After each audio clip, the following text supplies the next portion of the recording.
ఇక్కడ అంటున్నాడు కదా, దేవుడు నన్ను చేర్చుకొనును, పాతాళ బలములో నుండి ఆయన నా ప్రాణమును విమోచించును.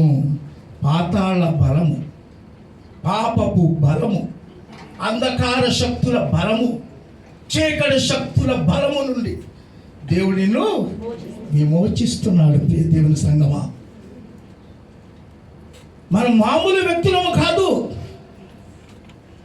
మనం ఒక మహారాజు బిడ్డలము. దేవునికి స్తోత్రం, హల్లెలూయా.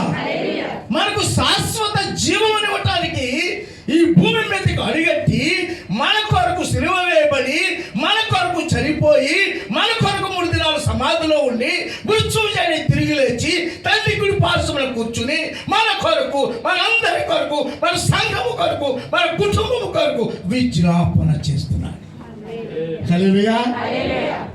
విజ్ఞాపన కర్త అయిన అదే సమయంలో ఆయన మనలను విమోచించే దేవుడు. Is our redemption God. దేవునికి మహిమ కలుగును గాక. అయితే ఈ శాశ్వత జీవమునిచ్చే దేవుని దగ్గరికి ఒకరోజు ఒక యవనస్తుడు వచ్చాడు. ఎవరు వచ్చారండి? ఒక యవనస్తుడు వచ్చాడు. పరుగు పరుగున వచ్చాడు. ఈ తమ్ముళ్ళు ఆటోడు అనుకుంటాం. పరిగెత్తుకుంటూ వచ్చాడు. వచ్చి, బోధకుడా అన్నాడు. ఏం కావాలి నీకు, ఏం కావాలి నీకు అని అడిగాడు యేసయ్య. నిత్య జీవం, జీవమునకు వారసుడైన ఒకటి నేనేమి మంచి కార్యము చేయవలనని అడిగాడు. అడిగితే మంచిదాని గురించి ఎందుకు అడుగుతావయ్యా? నేను మంచోళ్ళ వరకు రాలేదు ఈ లోకానికి, అవునా? పాడైపోతున్న వారు, చెడిపోతున్న వారు, పాపముల చేత, అపరాధముల చేత పట్టబడిన వారిని విడిపించడానికి, శుద్ధీకరించడానికి, విమోచించడానికి, కడగటానికి, నా సత్తుగా చేసుకోవటానికి నేను వచ్చాను అంటున్నాడు ఆయన యేసయ్య. అప్పుడు యేసయ్య అన్నాడు, నీకు కొన్ని పనులు విడిచిపెట్టుకోవాలి. ప్రభా, నేను అవన్నీ చేస్తున్నాను. నువ్వు దొంగతనం మానే, వ్యభిచారం మానే, త్రాగుడు మానే, అన్నీ మానే, అంటే అవన్నీ నా బాల్యం నుండే చేస్తున్నాను. అయితే దేవుడు అనంత జ్ఞాని కదా, ఆయన అన్నాడు, అయితే ఇవన్నీ బాగానే ఉంది, కానీ నీకొకటి కొదువుగా ఉంది, ఒక పని ఉంది, అది చేయాలి. ఏంటి తెలుసా? నువ్వు చాలా ఆస్తి గలవాడు కాబట్టి నీ ఆస్తి అంతా అమ్మేసి పేదలకు ఇచ్చేసి నువ్వు వచ్చి నన్ను వెంబడించు అన్నాడు. దేవునికి స్తోత్రం కలిగిన. ఎప్పుడైతే దేవాది దేవుడు ప్రభు అయిన యేసుక్రీస్తు వారు నీకున్నదంతా అమ్మేసి నా దగ్గరికి రానన్నాడు, వ్యసనం అయిపోయింది, అతనికి బాధ అయిపోయింది. పరిగెత్తుకొచ్చిన వ్యక్తి ఆయన వ్యసన పడుతూ వెళ్ళిపోయాడని ఆ ముగింపులో ఉంటుంది. వ్యసన పడుతూ వెళ్ళిపోయాడట. అందుకే దేవునికి సిరికిని దాసులు కాలేరట. ఉంటే దేవునికి దాసుడుగా ఉండు, లేకపోతే సిరికి దాసుడిగా ఉండు. మన పెద్దోళ్ళు అంటారు కదా, 2 పడవ మీద కాలేస్తే పడతావరా బాబు అంటే. ఆ పడవటి వెళ్తుంది, ఈ పడవిటి వెళ్తుంది, మధ్యకాలంలో పడవేయబడతాం మనం. ఏదో ఒక ప్రక్కన మనం ఉండాలి.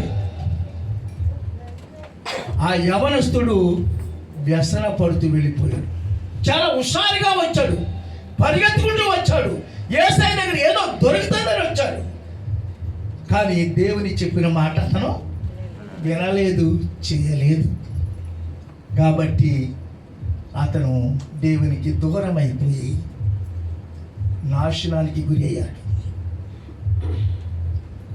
కాబట్టి ప్రభునందు ప్రియమైన యోహాను సువార్త దేవుడు ఎంతగా ఈ దూరంగా పారిపోతున్న ప్రజలను ఎంతగా ప్రేమిస్తున్నాడు ఆయన. యోహాను సువార్త 3:16 వచనం, దేవుడు లోకమును ఎంతో ప్రేమించును. కాగా తన ద్వితీయ కుమారునిగా పుట్టిన వారెందు విశ్వాసముంచు ప్రతి వాడును నశింపక నిత్య జీవము పొందినట్లు యేసయ్యను మన కొరకు అనుగ్రహించాడు. దేవునికి స్తోత్రం.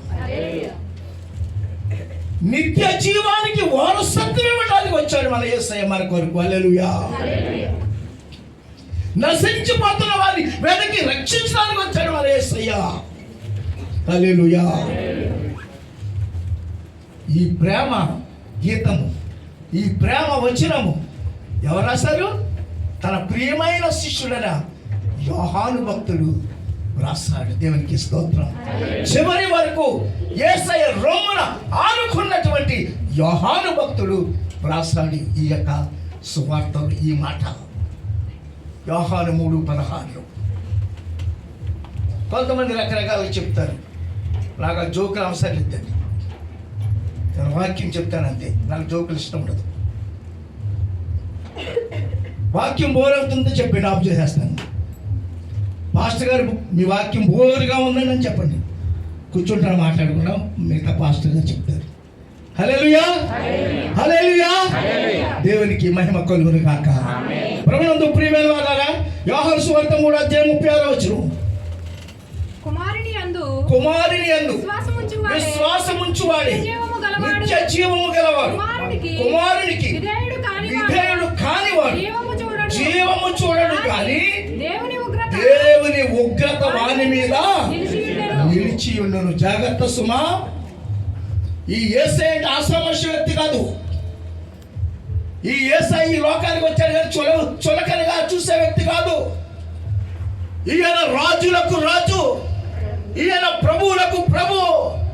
Is king of king, lord of lord. Praise the lord. Hallelujah.